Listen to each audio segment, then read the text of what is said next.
tour nelle scuole del neopresidente della Fondazione Teatro Pirandello Gaetano Aronica. Tappa al liceo Leonardo. Gli interventi al videogiornale Irene Minisenda.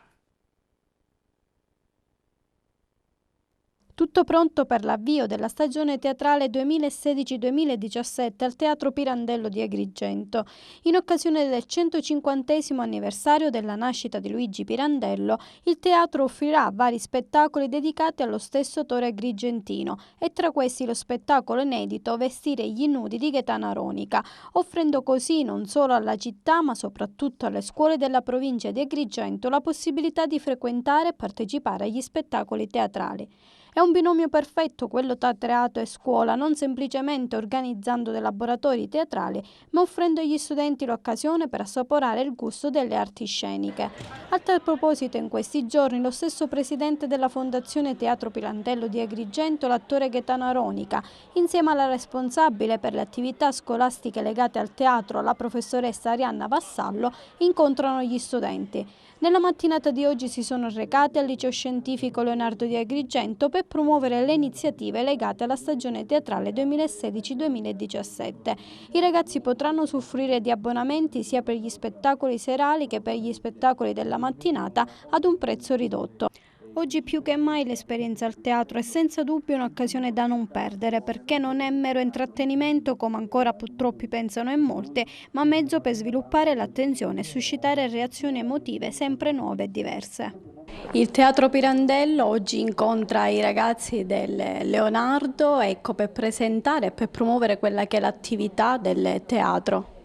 È una cosa fondamentale che stiamo facendo non solo ad Agrigento ma anche nella provincia, e devo dire che anche nei paesi sono molto contenti perché addirittura si sono sentiti in parte anche dimenticati. Non vi preoccupate, qui non vi dimentichiamo, anzi siete i protagonisti della nostra stagione, non solo per quelli che saranno gli spettacoli serali, ma non ci perdiamo la sorpresa che arriverà con la presentazione ufficiale, ma invece per quello che riguarda proprio il rapporto con le scuole, con tutte le attività culturali, con gli istituti di cultura, come dico sempre, che è fondamentale per creare il nostro pubblico. I ragazzi sono il grande serbatoio di idee che dobbiamo conservare, più che conservare, proteggere, perché saranno loro a darci il domani. E noi faremo di tutto perché loro crescano e perché ci diano un po' invece della loro, come dire, fanciullezza, che fa bene anche a noi adulti. È il pubblico del domani. I ragazzi sono migliori di noi, io lo dico sempre, perché ci danno tante novità, li adoro e credo che come dire, debbano essere dei protagonisti. Non posso dire di più perché nello spettacolo che io farò lo sono in maniera concreta. Cosa ci riserverà questo calendario nuovo di spettacoli? E questa è una domanda che mi farebbe piacere, come dire, esaudire, alla quale mi farebbe piacere rispondere, ma posso dirti che abbiamo intanto un cartellone pensato, che non è poco, per cui c'è un cartellone dove ci siamo anche noi. Il cartellone, sapete benissimo, lo fa il direttore artistico che ha lavorato bene e noi facciamo la nostra parte, e penso che sia quel cocktail di comicità, umorismo, dramma, musical, commedia musicale, tutto però credo, e poi naturalmente questo lo dovrete dire voi e lo dovranno dire i nostri spettatori, all'insegna è con un comune denominatore che è il motivo per il quale io mi batto da sempre, che è la qualità.